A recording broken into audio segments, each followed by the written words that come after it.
कामप्रत स्त्री वस्त्र का वर्णन।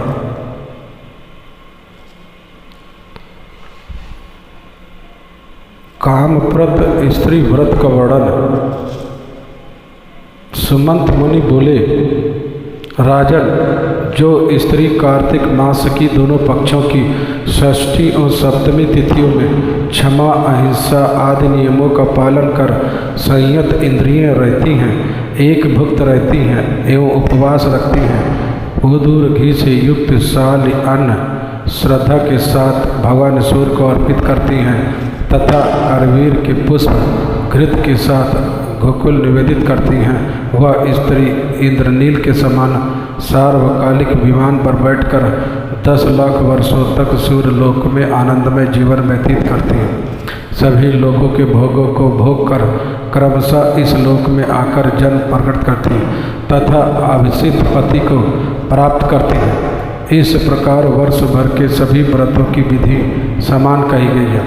एक समय भोजन उपवास का समान ही फल होता है। क्षमा, सत्य, दया, दान, शौच, इंद्रिय निद्र, सूर्य पूजा, अग्नि हवन, संतोष तथा आचौर्य व्रत, ये 10 सभी व्रतों के लिए समान धर्म है। इसी तरह मार्गशीर्ष आदि मासों में युधिष्ठिर नियमों का पालन करते हुए सूर्य की पूजा करने से अभ्युदय की प्राप्ति होती है। साथ ही सहस्रों वर्षों तक सूर्य लोक का सुख भोग कर वह नारी अंत में राजपत्नी बनती है। जो कोई भी पुरुष या स्त्री अथवा नपुंसक भक्तिपूर्वक भगवान सूर्य की उपासना करते हैं, वे सभी अपने मनोलोकों को फल प्राप्त करते हैं। भगवान सूर्य के निमित्त गृह रथ आदि के दान का महत्व। सुमंत मुनि बोले, राजन, आपने नृत्य के अनुसार मिट्टी, लकड़ी, पत्थर तथा पके हुए ईंटों से जो मठ या गृह का निर्माण कर उसे सभी उपकरणों से युक्त कर भगवान सूर्य के लिए समर्पित करता है, वह सभी कामनाओं को प्राप्त करता है। माघ मास में तद्रा रहित होकर एक भुक्त व्रत करे और मास के अंत में एक रथ का निर्माण करे, जो विचित्र वस्त्र से सुशोभित 4 श्वेत अश्व से अलंकृत श्वेत ध्वज, पताका एवं छत्र, चामर, दर्पण से युक्त उस रथ पर 2.5 सेर चावल के चूर्ण से सूर्य की प्रतिमा का निर्माण कर उसे संज्ञा देवी के साथ रथ के पिछले भाग में जहाँ रथी बैठता है वह स्थापित कर शंख, भीर आदि ध्वनियों के साथ रात्रि में राजमार्ग पर उस रथ को घुमाकर क्रमशः धीरे धीरे सूर्य मंदिर में ले जाएं। वहाँ जागरण पूजन करें तथा दीपक और दर्पण आदि से अलंकृत कर रात्रि के अतीत करें। प्रातः मधु, क्षीर, घृत से उस प्रतिमा को स्नान कराकर 3 अनाथों को अपने शक्ति के अनुसार भोजन करा के दक्षिणा दें और संवाहन से युक्त रथ भगवान को उपासकों निवेदित करें तथा अपने पंथुओं के साथ भोजन करें।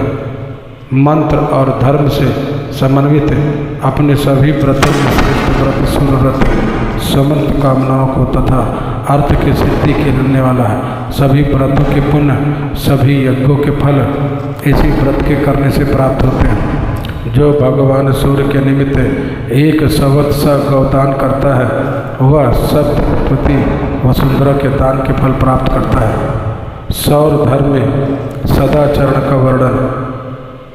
सुमंत मुनि बोले, राजन, अब मैं सौर धर्म से संबंध सदाचारों का संक्षेप में वर्णन करता हूँ। सूर्य उपासना को भूखे प्यासे, दीन दुखी, थके हुए, मलिन तथा रोगी व्यक्ति का अपनी शक्ति के अनुसार पालन और रक्षण करना चाहिए। इससे संपूर्ण कामनाएं पूर्ण हो जाती हैं। पतित, नीच, चांडाल और पंक्षी आदि सभी प्राणियों को अपनी शक्ति के अनुसार दी गई थोड़ी भी वस्तु कर्म के कारण दिए जाने से अक्षय फल प्रदान करते हैं। अतः सभी प्राणियों पर दया करनी चाहिए। जो मधुर वाणी होता है उसे इस लोक तथा परलोक में सभी सुख प्राप्त होते हैं।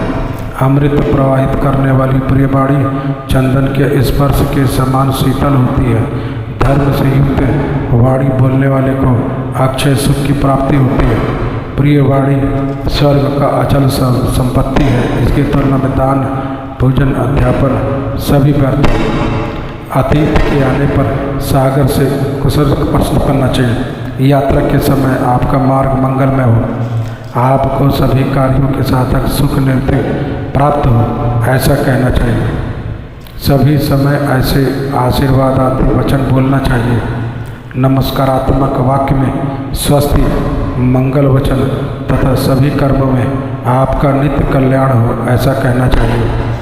इस प्रकार के आचरणों का अनुष्ठान करके व्यक्ति संपूर्ण पापों से मुक्त होकर सूर्य लोक में प्रतिष्ठित होता है। मनुष्य को जैसी भक्ति भगवान सूर्य में, वैसी ही भक्ति सूर्य भक्तों के प्रति भी रखनी चाहिए।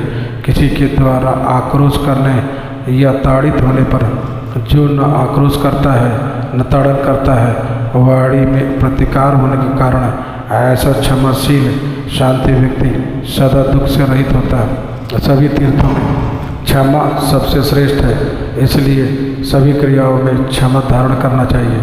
ज्ञान, योग, तप, यज्ञ, प्रणादि शक्ति क्रियाएँ वृद्धि व्यक्ति के लिए व्यर्थ हो जाती है, इसलिए क्रोध का परित्याग कर देना चाहिए। और प्रिय वाणी मर्म स्थिर प्राण हृदय को जलाने वाली होती है, इसलिए प्रिय वाणी का प्रयोग करना चाहिए। क्षमादान, तेजस्वी का, सत्य, श्रम, अहिंसा, ये सब भगवान सूर्य की कृपा से प्राप्त होते हैं। समंत मुनि बोले, महाराज अब आप अधिक सम्मत सौर धर्म को पुनः सुने। यह सौर धर्म पापनाशक, भगवान सूर्य को प्रिय तथा परम पवित्र है। यदि मार्ग में कही गई पूजा अर्चना होती देखें तो यह समझना चाहिए वहाँ भगवान सूर्य देव स्वयं प्रत्यक्ष उपस्थित हैं।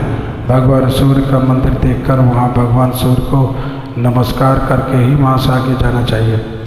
देव पर्व, उत्सव, श्राद्ध तथा पुण्य दिनों में विधि पूर्वक भगवान सूर्य की पूजन करनी चाहिए। देवगण तथा पितृगण सूर्य का आश्रय करके ही स्थित है। भगवान सूर्य के प्रसन्न होने पर निसंदेह सभी प्रसन्न होते हैं। सौर धर्म के अनुष्ठान से ज्ञान प्राप्त होता है तथा उसे वैराग्य, ज्ञान और वैराग्य से संपन्न व्यक्ति की सूर्य योग में प्रवृत्ति होती है। सूर्य के योग से वह सर्वज्ञ एवं परिपूर्ण हो जाता है तथा अपनी आत्मा में अवस्थित होकर सूर्य के समान स्वर्ग में आनंद लाभ करता है। ब्रह्मचर्य, तप, मन, क्षमा तथा अल्पाहार ये तपस्वी के 5 विशिष्ट गुण हैं।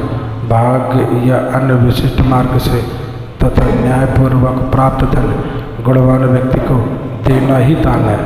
हजारों शस्य राशियों को उत्पन्न करने वाले जलयुक्त उर्वरा भूमिदान कहा जाता है। सभी दोषों से रहित कुलीन, अलंकृता कन्या, निर्धन, विद्वान बीज को देना कन्यादान कहा जाता है।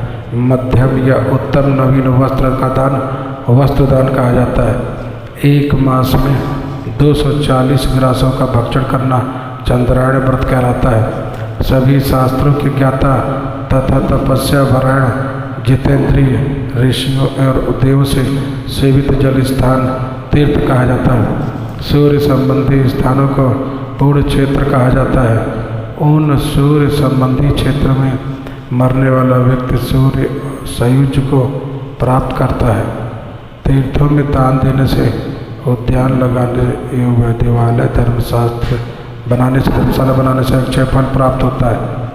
क्षमा, निःस्पृहता, दया, सत्य, दान, शील, तप, अध्ययन, इन 8 अंगों से युक्त व्यक्ति श्रेष्ठ पात्र कहलाता है। भगवान सूर्य ने भक्ति, क्षमा, शक्ति, 10 इंद्रियों का विनिग्रह तथा सभी के प्रति मैत्री भाव रखना सौर धर्म है। जो भक्तिपूर्वक भविष्य पुराण लिखवाता है वह 100 कोटि युग वर्षों तक सूर्यलोक में प्रतिष्ठित होता है। जो सूर्य मंदिर का निर्माण करवाता है उसे उत्तम स्थान की प्राप्ति होती है।